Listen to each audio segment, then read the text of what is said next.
Trouver l'équilibre vie pro, vie perso quand on est community manager freelance ou même freelance entrepreneur de manière générale, c'est pas toujours évident. Et si tu es devant cette vidéo, c'est certainement que tu te poses la question de comment trouver justement cet équilibre. Et c'est ce que je te propose de voir dans cette vidéo.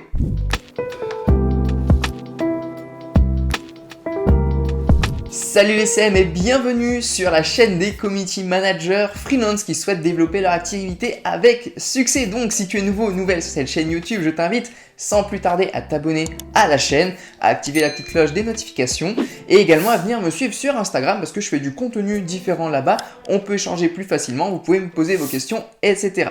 Donc maintenant, pour rentrer dans le vif du sujet de cette vidéo, comment on trouve l'équilibre entre notre vie professionnelle et notre vie personnelle. Parce qu'aujourd'hui, en tant que freelance, je ne sais pas si vous avez encore commencé votre activité, si vous êtes justement en train de voir que votre vie pro croque sur votre vie perso, ou alors peut-être que vous commencez, vous débutez, mais vous anticipez le fait que plus tard, à un moment donné, peut-être que ça va venir cette vie professionnelle empiéter sur la vie personnelle et vous voulez anticiper ça et savoir comment réagir avant d'y être confronté. Donc c'est ce que je vous propose de voir dans cette vidéo en détail. Et pour commencer, ce que j'aimerais voir avec vous, c'est que vous vous rappeliez pourquoi vous vous êtes lancé. Parce qu'en fait, l'importance justement de trouver cet équilibre pro et perso, il vient généralement aussi du fait du pourquoi vous vous êtes lancé. Généralement, ça va toujours être lié à cette notion de liberté. Moi, par exemple, je me suis lancé parce que le salariat, le monde du travail classique, du salariat ne me convenait pas. Prendre ma voiture pour aller au boulot et rester le temps qu'on me dit d'y rester pour rentrer chez moi, voir les week-ends, les machins, des horaires qu'on m'impose, ça ne me convenait pas. J'avais envie d'être libre, de voyager, de m'organiser comme je veux et du coup, je me suis mis en freelance. Et du coup, dans cette activité de freelance, je me suis dit, c'est bon, là, je peux être libre. Sauf qu'il y a un piège qu'on va voir plus tard, c'est que justement, vous pouvez créer une prison avec cette activité-là. Donc, rappelez-vous pourquoi vous vous êtes mis en freelance, pourquoi vous voulez vous lancer. Peut-être que c'est parce que, alors je sais qu'il y a beaucoup de personnes qui vont avoir la trentaine, quarantaine, qui vont me suivre aussi et qui sont des jeunes parents. Donc peut-être que c'est pour être avec également vos enfants, pour pouvoir être à la maison avec eux, pouvoir vous organiser par rapport à certaines de vos passions, de vos activités. Également voyager parce que travailler sur internet, ça permet d'avoir un lifestyle de digital nomade, de pouvoir voyager en gagnant de l'argent. Donc ça, c'est super agréable. Moi, c'est en grande partie pour ça aussi que je me suis lancé. Et donc, rappelez-vous pourquoi vous vous êtes lancé, l'importance pour vous d'être en freelance et l'importance pour vous de trouver cet équilibre entre votre vie perso et votre vie pro que vous trouviez peut-être moins également quand vous étiez salarié et que vous êtes venu chercher en étant en freelance. Ensuite, dans cette vidéo, j'aimerais vous parler d'un point dont je parle beaucoup sur cette chaîne. Si vous me suivez depuis un petit moment, vous savez de laquelle je parle. C'est l'erreur qui est de tomber dans le piège du freelance, de l'entrepreneur qui se crée une prison.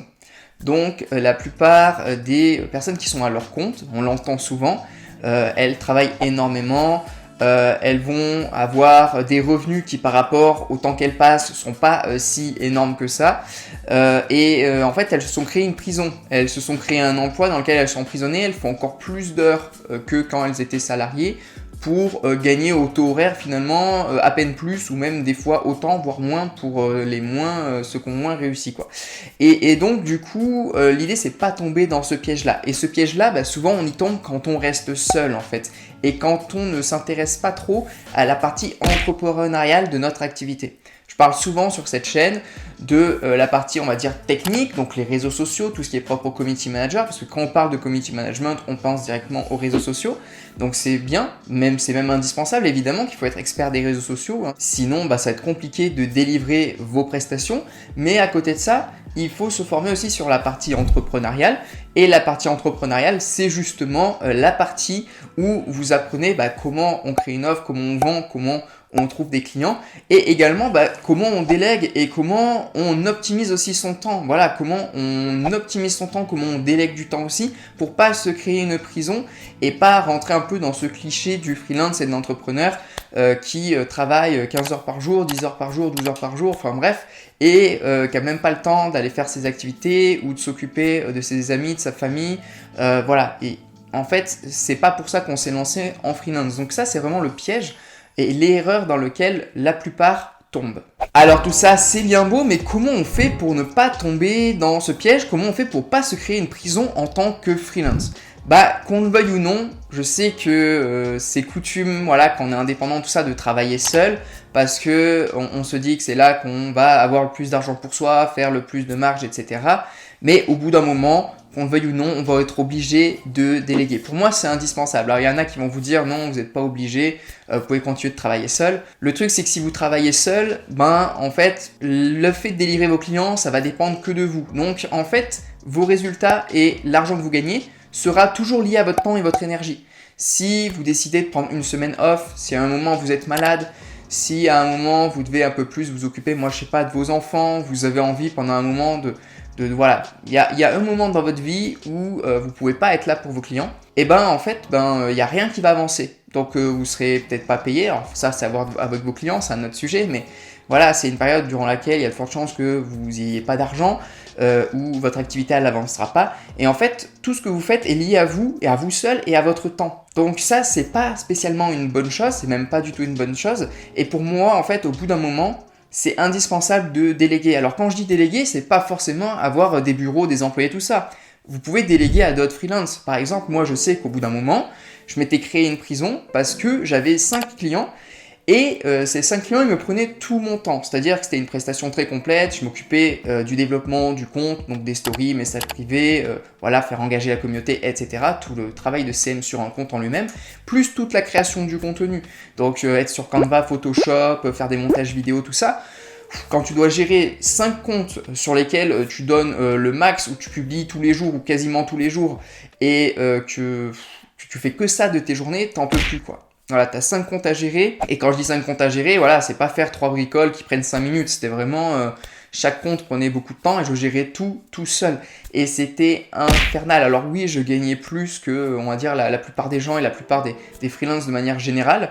Mais en fait, ça n'avait aucun sens parce que je passais mes journées à ça. Voilà, du matin jusqu'au soir, j'étais devant l'ordi à faire des trucs. Donc au final, tout ce qui était les activités voilà, sportives que j'aime, tout ce qui était être avec tes amis, ta famille, tout ça, en fait, il n'y a même plus question de ça, il n'est même plus question de ça au final parce que tu passes tout ton temps pour tes clients. Donc ça n'a plus aucun sens.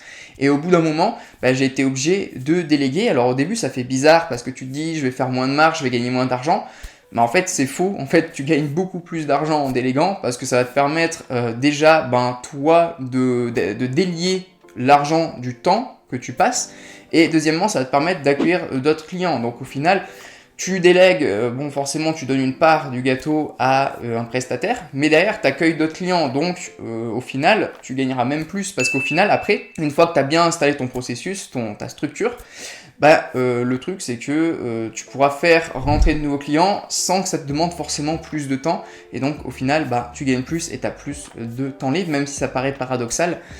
C'est le cas, c'est un fait. Donc au bout d'un moment, déléguer, ça va être indispensable vraiment, hein. Je sais pas, c'est à vous de voir après à bout de combien de clients vous commencez à... Voilà, ça commence à être limite, à être compliqué pour vous. Mais quand ça commence à impacter négativement votre vie personnelle, quand vous voyez que ça vous prend beaucoup trop de temps, quand vous voyez que vous êtes obligé de mettre de côté votre passion, quand vous voyez que vous n'êtes pas disponible pour aller à tel ou tel endroit ou faire telle ou telle activité avec des personnes, avec vos proches, avec des amis, de la famille, là ça commence à être problématique. Là ça commence à empiéter négativement sur votre vie personnelle, et c'est là qu'il faut vite y remédier. Donc là, à partir de là, c'est chercher quelqu'un. Généralement, on cherche quelqu'un pour la création de contenu si on en fait. Parce que c'est ça qui prend le plus de temps généralement, la création de contenu, être là sur Canva, Photoshop, tout ça.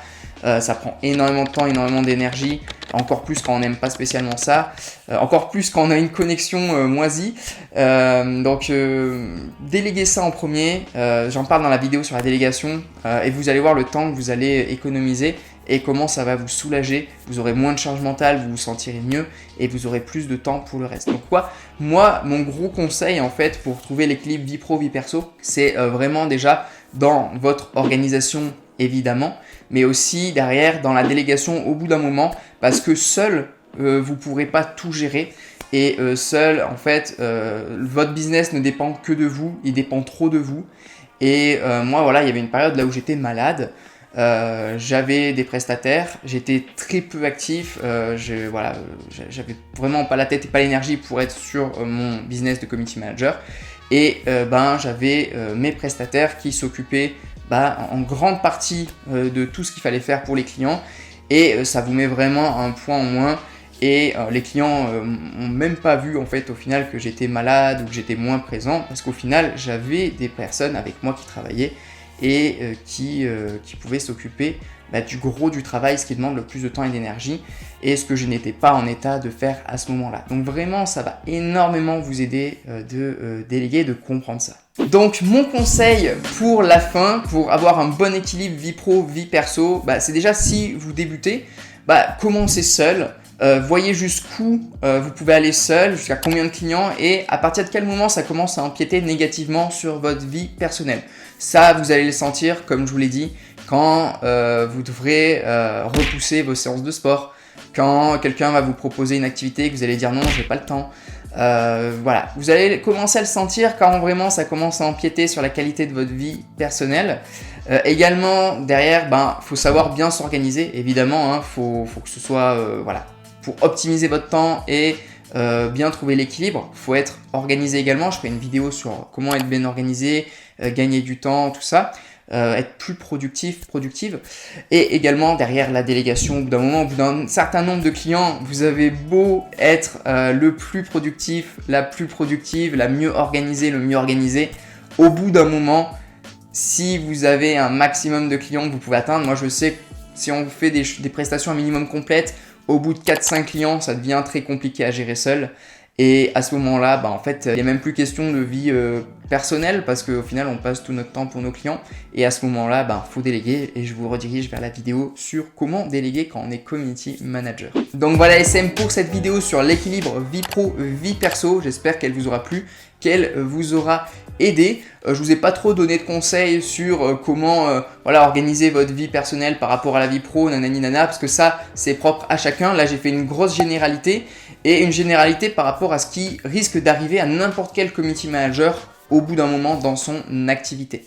Donc, si tu es community manager, que tu souhaites développer vraiment ton activité de freelance sur le bon chemin avec succès, je t'invite en complément de cette vidéo, dans le lien qui est dans la description, le premier lien que tu peux voir apparaître, il y a une formation offerte qui t'explique de A à Z comment développer ton activité de CM freelance avec succès, donc comment trouver des clients, comment vendre, comment créer ton offre, comment fixer tes tarifs, et encore bien plus de choses. C'est vraiment une grosse formation très complète, elle est offerte. C'est pour toi, c'est dans la description. Également, je t'invite à t'abonner à la chaîne YouTube si ce n'est pas encore fait. Également à activer la petite cloche des notifications pour être alerté. Venez me suivre sur Instagram, on fait du contenu différent là-bas, on peut échanger plus facilement, vous pouvez me poser vos questions et évidemment je vous réponds. Partage cette vidéo à un CM ou une CM qui aurait du mal à trouver son équilibre vie pro, vie perso. Un petit commentaire, voilà, si vous avez une question, une remarque à faire. Le petit like qui fait plaisir.